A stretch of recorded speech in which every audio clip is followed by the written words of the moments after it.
Halo guys, hari ini karena banyaknya permintaan mengenai liquidity provider atau farming, gimana sih caranya saya kemarin mendapatkan uang 4 sampai 7 juta per hari dengan modal 130.000 dolar guys.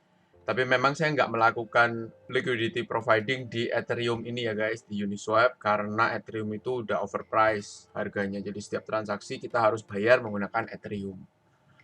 Nah, jadi saya pakai yang OKT, itu punyanya OKEx Chain, punyanya exchanger OKX. Saya taruh di sana. Nah, sekilas caranya gimana? Ya, kita harus mengkonekkan dompet kita dulu karena ini semua sistemnya adalah decentralized atau DeFi, decentralized finance. Di sini kita bisa langsung swapping ganti koin, jadi kayak exchanger, money changer gitulah. Ini coin changer, jadi kita bisa langsung merubah koin Ethereum kita menjadi AV.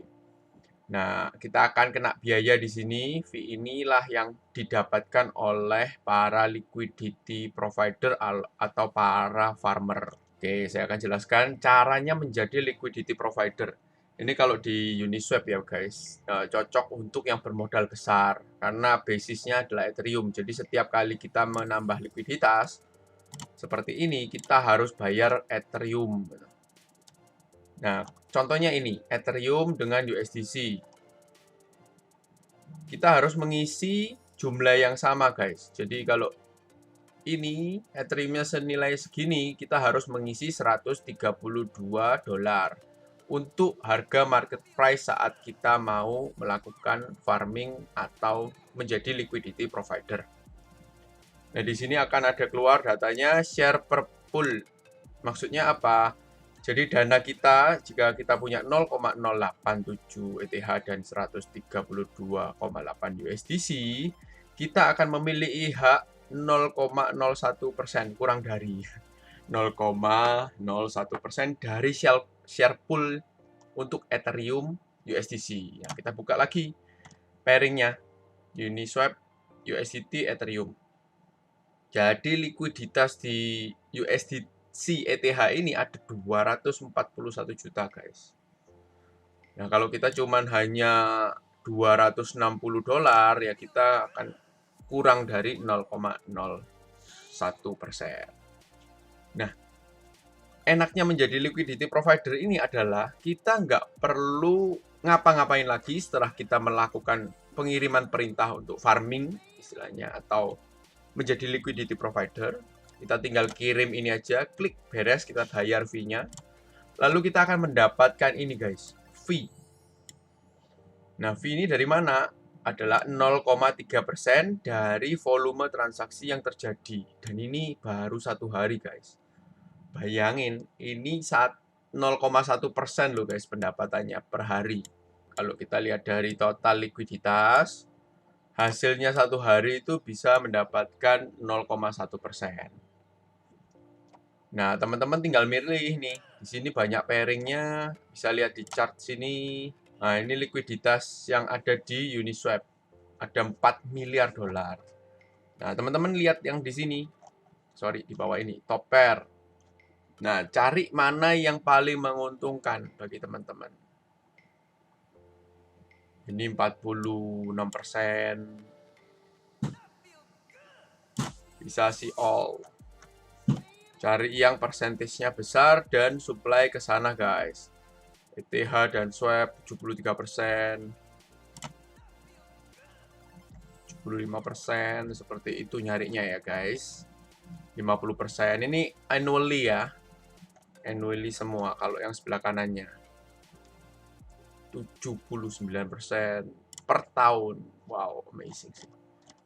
Kalau saya dulu kemarin, bukan dulu kemarin di OKX, di OKT itu saya bisa mendapatkan 100% dari hasil farmingnya aja. Belum ditambahi fee guys, jadi ada bonus. Jadi beda antara fee dengan farmingnya. Jadi fee ini adalah hasil dari transaksi yang terjadi di pairing ini. Siapapun yang membeli pairing ini dan menjual MTA, ETH, kita akan mendapatkan fee-nya jika kita menjadi liquidity provider di sini gitu. Tapi masih ada lagi, kadang itu bonus farming namanya. Dan biasanya kita dikasihin koin-koin gak jelas. Contohnya kalau di BSC itu dodo koin, kita akan mendapatkan dodo koin sebagai insentif. Insentif karena kita menjadi liquidity provider. Nah, itu di luar ini guys. Jadi sudah tambahan 16% per tahun, masih ada bonus reward dari farming yang sesuai dengan protokolnya itu berapa. Kadang bisa 200, bahkan ada yang 400%. Jadi dapat dodo koin itu 400%. Nah, kalau teman-teman nggak menjadi liquidity provider seperti ini, lalu teman-teman melakukan pembelian koin dodo koin di market, berarti teman-teman itu secara nggak langsung menjadi korban koin buangan dari liquidity provider. Karena saya dapat dodo koin, ya jelas saya jual di market. Memang harganya bisa naik, tapi ya saya tambah seneng buangnya karena saya setiap hari mendapatkan koin itu. Bayangin saya mendapatkan koin itu 50 koin per hari, ya udah harga naik ya saya terus jual gitu guys. Jadi hati-hati sekali membeli koin DeFi jika teman-teman tidak melakukan farming atau menjadi liquidity provider seperti yang saya jelaskan ini. Di sini juga kita bisa ngecek ketika bandar check out, kita bisa tahu semua. Ada terjadi pengeluaran dana dari farming itu berarti ada indikasi tanda-tanda bahwa mau di cash out semua koin sampahnya dia, tapi kemungkinan besar sih dia sudah melakukan hal itu. Jadi itu bisa menjadi indikator bagi teman-teman kalau ada nilainya sangat besar, misalnya 1 juta dolar, 1 juta USDC keluar dari farm itu. Nah, itu sudah mulai menjadi tanda-tanda bahwa farmingan koinnya itu kemungkinan besar sudah didam sebelumnya. Begitu guys. Mungkin dari video pengenalan liquidity provider ini teman-teman ada yang mau bertanya, boleh tulis di komen. Nanti akan saya perdalam lagi di video berikutnya jika teman-teman menginginkan hal ini. Jadi lebih enak daripada trading sih guys ini guys. Lebih nyantai, mau harga naik, harga turun, kita bisa mendapatkan fee dari network. Oke, sekian dulu informasi dari saya. Semoga bermanfaat bagi para teman-teman.